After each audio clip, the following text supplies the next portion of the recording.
It looks like City Council will be walking back its 1 hour minimum for metered parking. Less than 3 weeks after the new parking regulations were implemented, Council seems to be reeling from the stiff public opposition. Lee Noonan was at last night's City Council meeting and has the report. New parking regulations went into effect on June 1st, and the public backlash has council rethinking their plan. They voted to scrap a 1 hour parking minimum and reintroduce parking by 15-minute increments following criticism from downtown businesses. When somebody's going down, they're going to stop off for 2 minutes, pick up a $3 or $4 coffee, and they're going to get a $2 charge on top of that. Some businesses are saying, my customers are telling me they're not coming back because they don't, they're not going to pay parking for this. The change still needs to be ratified and will take some time to implement. City administration expects it will impact the parking authority's bottom line, but couldn't say by how much. Ensuring the financial stability of the parking authority was the goal of the new regulations. It's only been 3 weeks. We knew this opposition was coming. We know we need the revenue, and we know we need to change things to make a system that's sustainable long-term.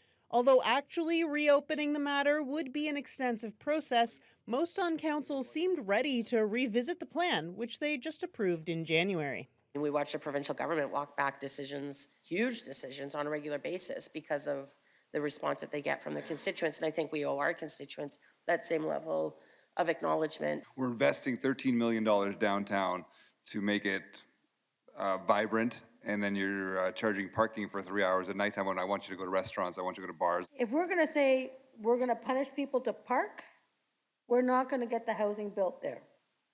Our downtown intensification won't happen. The impact on downtown residents in particular was flagged as a blind spot. Brian Arbour spoke on behalf of an informal group of downtown PA residents who say the parkade there isn't safe, leaving street parking as the only real option. I'm down there now paying for parking at 6:45, and when I get home at 4 o'clock, I'm now paying for 5 hours of parking after I get home from work. I can't even imagine what the residents are going through. I apologize to the residents. Etrenny put forward a motion asking for more consultation with residents. That passed, and administration will report back to council on July 22nd. Everyone living in the North or South Core areas where there's metered parking is encouraged to reach out directly to municipal parking services. Lee Noonan, TBT News.